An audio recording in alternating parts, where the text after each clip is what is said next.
Hi guys, welcome back to my YouTube channel. Thanks to everyone who has subscribed to my YouTube channel.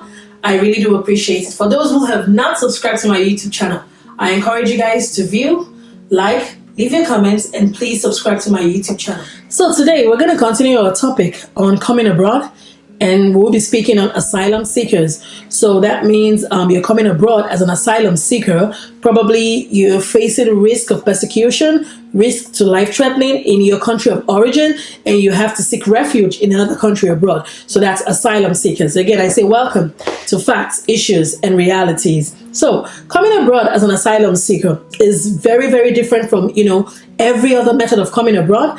And it's different from being a visitor, being a worker, being a student. It's just something very, very different. You're not landed, you're undocumented, you're running away from a country without, complete papers or documentations. It's a total different ballgame. So here, these are a set of people that are sometimes trying to get away from risk, of threats to their lives, dangers to their lives, persecutions towards their lives or family members.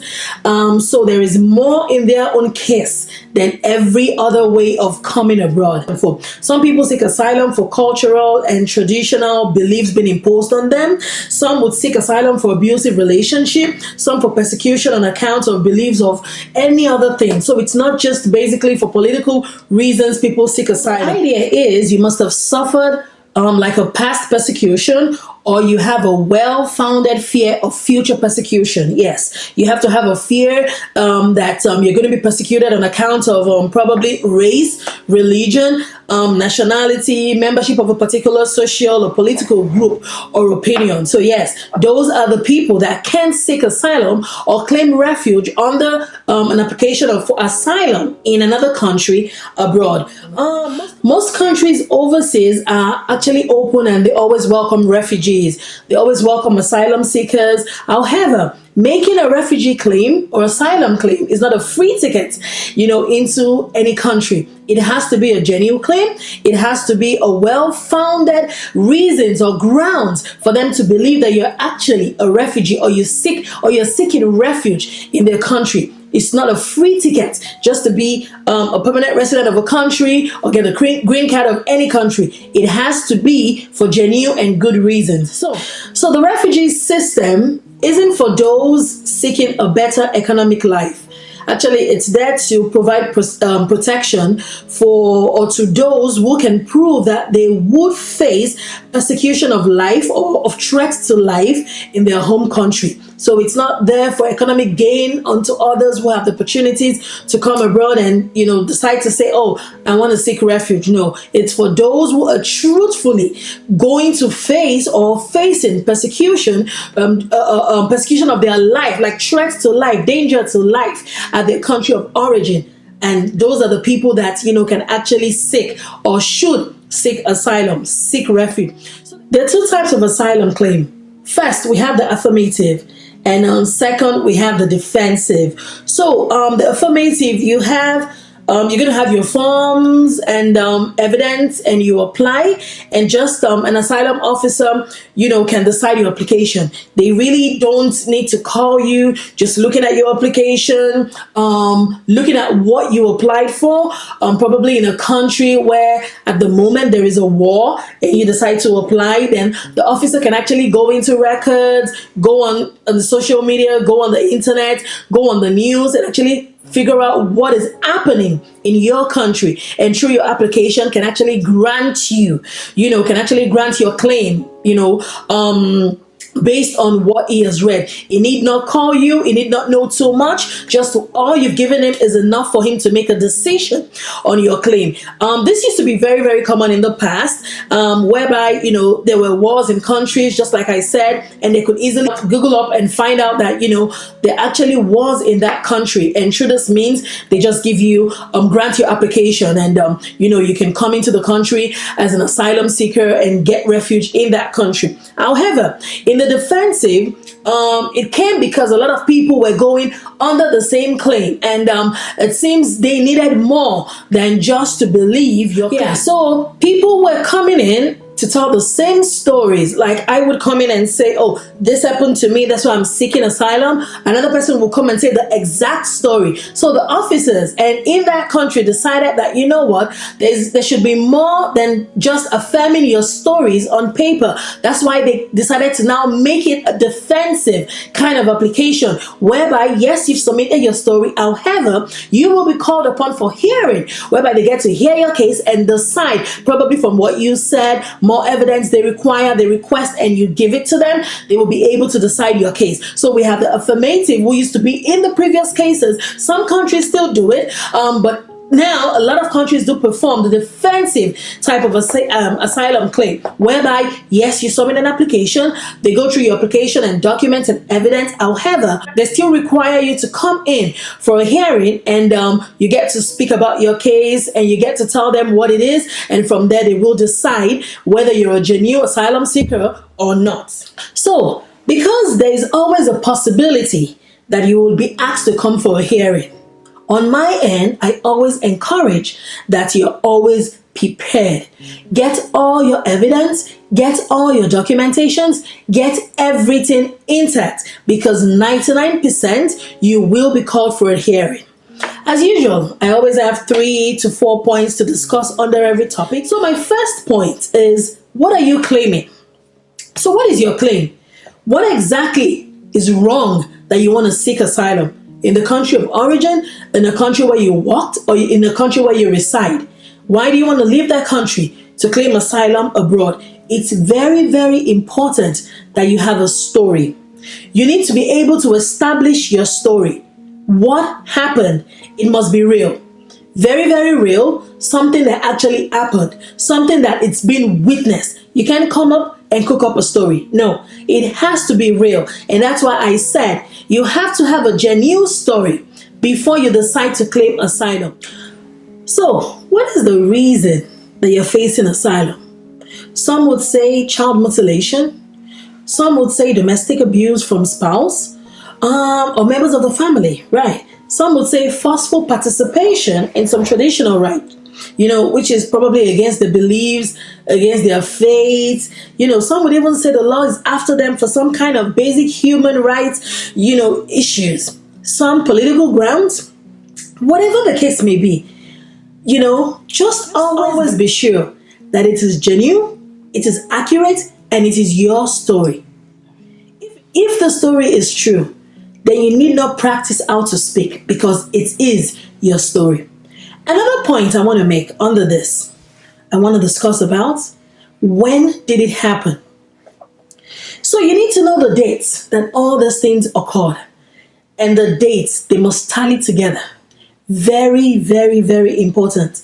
I understand that sometimes due to pains and issues, we do forget dates. We don't forget at the actual time these things happen, which, yes, is understandable. However, it is always very important that you have the date of all these occurrences, and they must always correspond each other. I always encourage my clients to remember what happened, when it happened, how it happened. This way, you're kind of building up a progress to a story. This is what happened. This is how it happened. This is when it happened. This is why it happened. It's a progress towards a story, your own story that we're developing, right? For the board to hear on how or why they should accept your claim. Very, very important. Please understand that when it comes to an issue of a country, you're running away or you're fleeing from your country of origin because of issues that happen in that country. Understand that everything happening in a country is in the news. So every government of every other country understand what is happening at some point in time in a particular country. So let's say, for example, the issue of division in Cameroon, whereby the Francophones and the English were not getting along, and there were some killings, so many killings happening in that country at that point in time. Understand that these issues were on the news. the government of Cameroon saw the news. The government of every other part of the country, part of the world, saw the news, and they knew what was happening. So when you're coming from Cameroon, for instance, and you want to say, because of these killings, these issues that happened in Cameroon was the reason you left, be sure that you have the same date as when these things happened, because that way your story is real. It's exact, because you were there when it happened.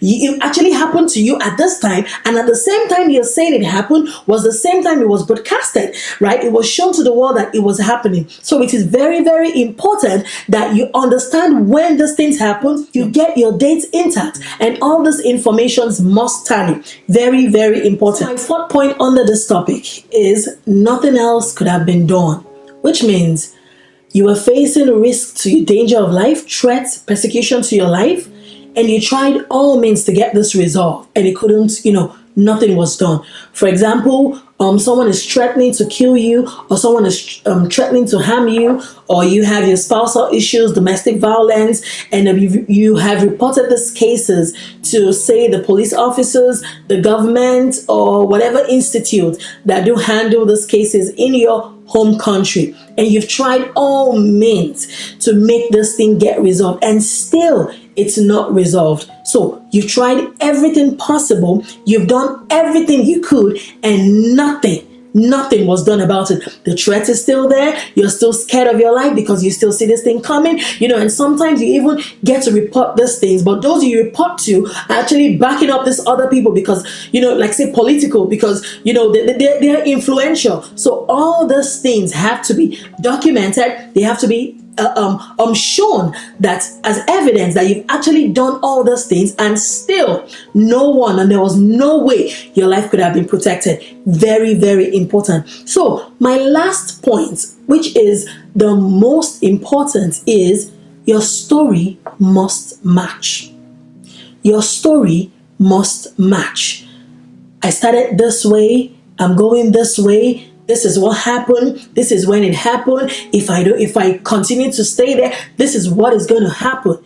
Your story must match. Don't come today and say, oh, this is what happened, and tomorrow, oh, this is what happened. No, everything must match. It is very, very important that when you have a story, make sure it is full. Nothing is deducted, nothing is removed. Tell your story as it is. It's so important. We go through issues like this on a daily basis, and it affects even the legal system representing them. It is important that when you get into a country, sit a legal representative down.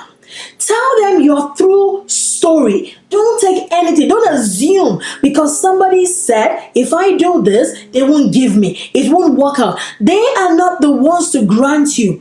This is a legal representative that would help you through to get these papers. It is very important that you're truthful. You tell all your story without leaving anything behind. Please, always make sure that your story is the full story. Nothing is hidden. Nothing is taken away. Nothing is added that shouldn't be. Because at the end, if you're called upon for hearing, you have nothing to think about because it's exactly what happened. So it's important that first, you have something you're claiming for.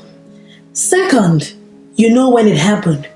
Third, nothing else could have been done. And fourth, you're sure that all your story, all you're saying match together. So, when you're coming abroad with the intention that you want to come and seek asylum, please be ready to face everything and anything that comes with this process. Some countries, you will be camped for so long. Some countries, you will be placed in homes, under like a refugee camp. You're going to have a budget. You're going to be sharing rooms, sharing, washrooms, kitchens, sharing homes with people. It is very, very important that you are prepared mentally, psychologically, emotionally for this journey. Some claims may not be approved. Some you might have to go years waiting for a hearing. Some you may have to go years waiting for your appeal hearing. Some may need judicial review. Some you may even have to go under human and compassionate grounds. It is very, very important that you are mentally and emotionally prepared for this journey. In case you're denied, be ready to think, what else can I do? Where else can I live? Because again, going against the law, going against the government is a crime, which you would not want to be a partaker in. It's so important that you are able to figure out what to do. With all this, my point, your story, when did it happen? What happened? Was there any other thing you couldn't have done? And make sure your story is real. It complements each other. So important. Again, understand that claiming asylum is not a free ticket into any country. It has to be for the true reason that you are facing threat to life, persecution in your country of origin. I hope I have been able to pass on information, educate someone, or even find a way to help teach you of maybe a journey you want to take and you're not sure. If you have any questions, comments, or suggestions, please drop them at the comment section. Please subscribe to my YouTube channel. Leave your message, like, and view my page. So you hear from me again. I would always encourage you to get your facts, understand the issues, and face your reality. Thank you.